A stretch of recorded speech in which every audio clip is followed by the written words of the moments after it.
thérapie des voiles et des cocons. Mais une chose que j'aime aussi, j'ai parcouru au moins jusqu'à la page 73, n'est-ce pas?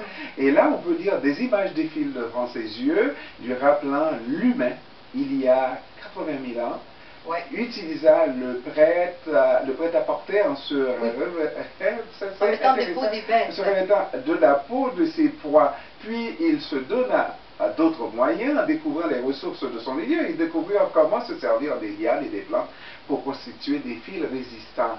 Alors ça, c'est une leçon de la vie, une leçon de choses, on pourrait dire, n'est-ce pas? Comment oui, utiliser son milieu, son environnement pour nager, pour, oui, c'est vrai. pour Alors, apprendre à danser. Oui.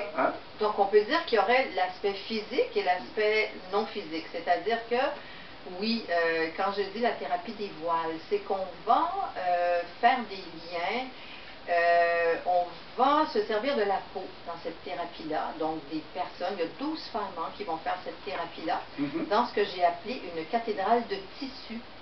Alors, c'est une grande salle de yoga que Lily, la sœur de Florence, a décorée avec des tissus très spéciaux. On va appeler ça une cathédrale de tissus. Ça devient un genre de serre poétique où les femmes vont être un petit peu considérées comme des plantes humaines qu'on voudrait aider à renforcer. On voudrait qu'elles puissent s'épanouir. Et donc, il y a quelque chose de très fascinant. Moi, ça me fascine. C'est ce qu'on appelle la perception dermo-optique.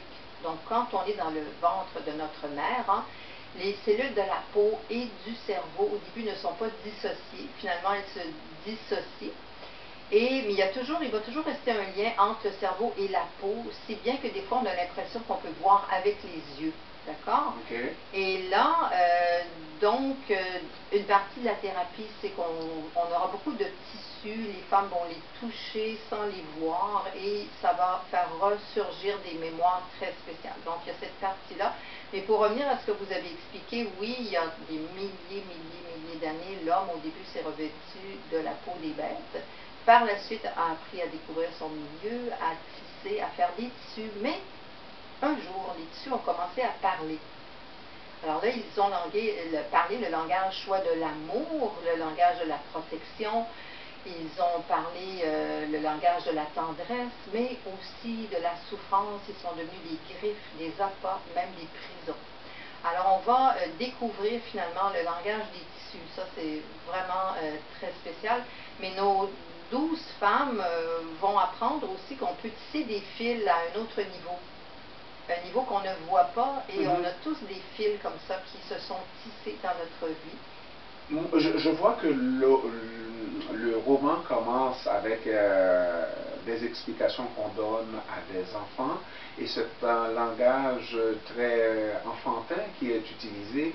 Par contre, un peu plus tard, vous allez évoluer dans les explications comme là, des choses qu'on peut voir avec les yeux, des choses qu'on ne peut pas voir avec les yeux. Le niveau évolue. Est-ce qu'on comprend, est-ce que l'auteur nous dit que les gens qui vont lire vont évoluer aussi avec la lecture et vont arriver à comprendre, parce qu'au début c'est désarmant tellement c'est enfantin d'une certaine façon. Parce que c'est des enfants. Mais c'est sûr que oui, moi mon but c'est d'aider les gens, c'est d'apporter des connaissances nouvelles, et on a 12 femmes donc. Et on a une, entre autres, qui a gagné le concours, parce que je fais un concours qui s'appelle Devenir un personnage. C'est une armurière de Montréal, une dame qui travaille dans une prison, qui a gagné le concours. Elle a lu mes romans, elle m'a écrit, elle voulait devenir un personnage, elle a vécu une sorte de libération, je dirais, à travers son personnage. Et c'est très spécial parce qu'elle va donc faire cette thérapie-là, des voiles et des cocons, et elle a écrit un petit mot qu'on peut trouver sur mon site lydiarenoir.com. Elle écrit: Chère Lydia, votre personnage Florence, l'héroïne de la collection, a cette capacité de rentrer en communication avec mon enfant intérieur et de me guérir des plus profondes blessures que j'ai subies depuis ma naissance. Parce que c'est une dame qui a eu des blessures très profondes à un niveau souvent invisible. Florence a composé un très beau concerto pour violon dans le monde de l'invisible. Ce concerto brille pour moi comme un soleil levant. Merci pour ce beau cadeau de la vie, de l'âme et de l'enfant intérieur. Donc, j'ai des gens comme ça, vous savez, qui vivent vraiment quelque chose de très particulier. J'ai aussi Françoise Charbonneau, ça c'est son nom de personnage. Cette dame m'a confié des pans de sa vie et on les retrouve dans le roman. Et c'est une dame qui ne veut pas révéler sa véritable identité parce qu'elle a peur des représailles. Et là, on assiste à quelque chose de... On ne peut pas croire ça si on ne le lit pas. Ouais.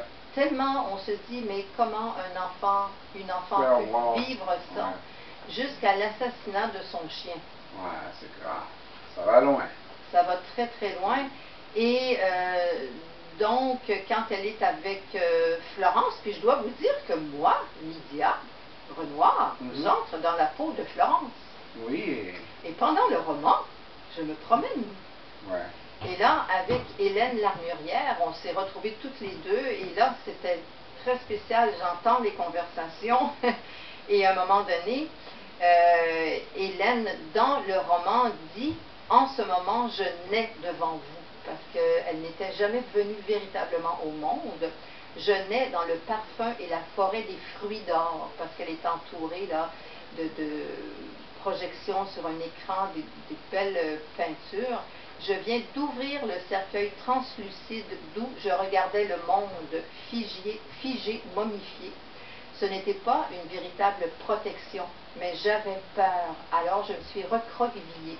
J'étais un escargot dans un cercueil translucide. J'avais peur qu'on crie, qu'on beugle, qu'on s'égosille. Je craignais d'être de nouveau abandonné, bouleversé, délaissé.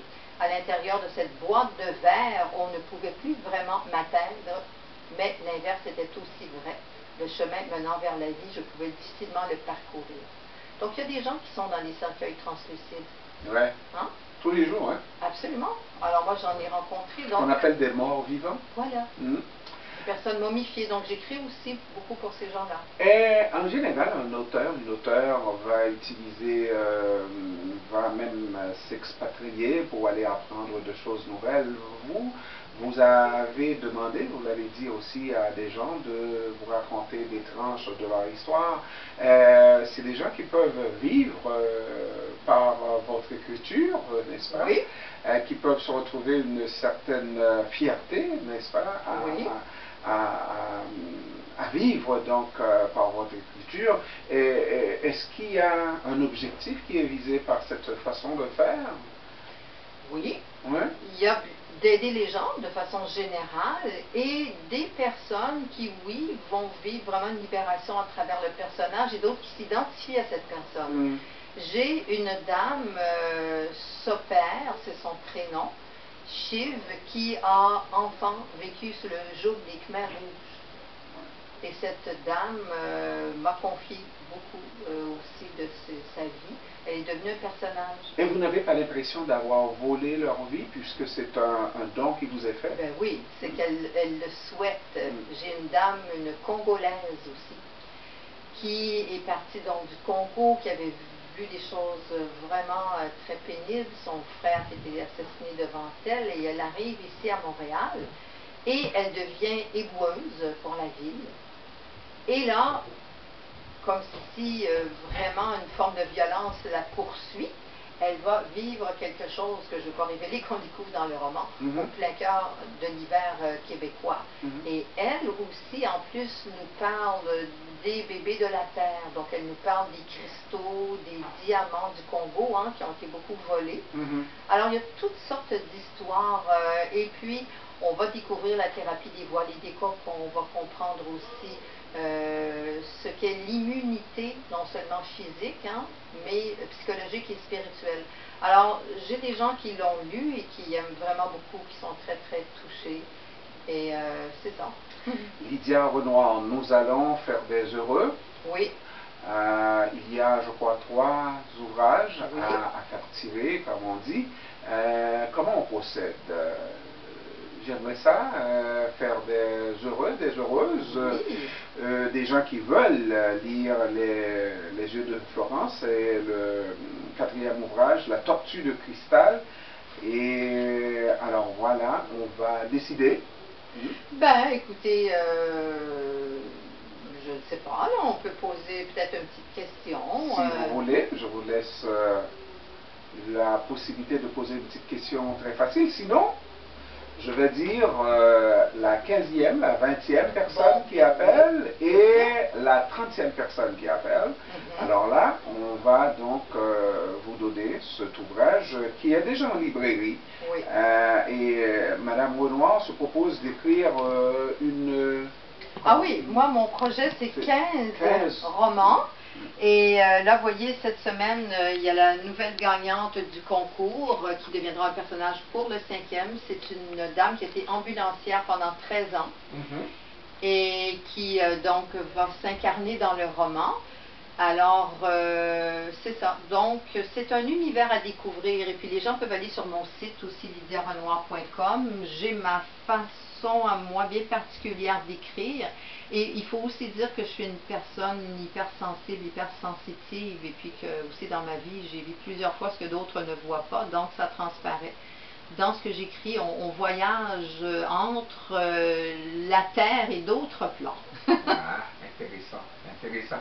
Alors, vous pouvez commencer à nous appeler à 514-710-2726, le 514-710-2726, l'ouvrage de Lydia Renoir. Vous pouvez avoir les autres ouvrages, les 3 premiers, aussi sous le titre Les yeux de Florence, n'est-ce pas? Et cet ouvrage, le tout dernier en date, La tortue de cristal. Merci Madame Renoir d'être venue nous voir. Ça me fait plaisir. J'espère que les auditeurs ont découvert ce que je ne dis pas là. Voilà, voilà. Merci beaucoup. Merci. Merci, à la prochaine et bonne chance. Hein? D'accord. Au revoir.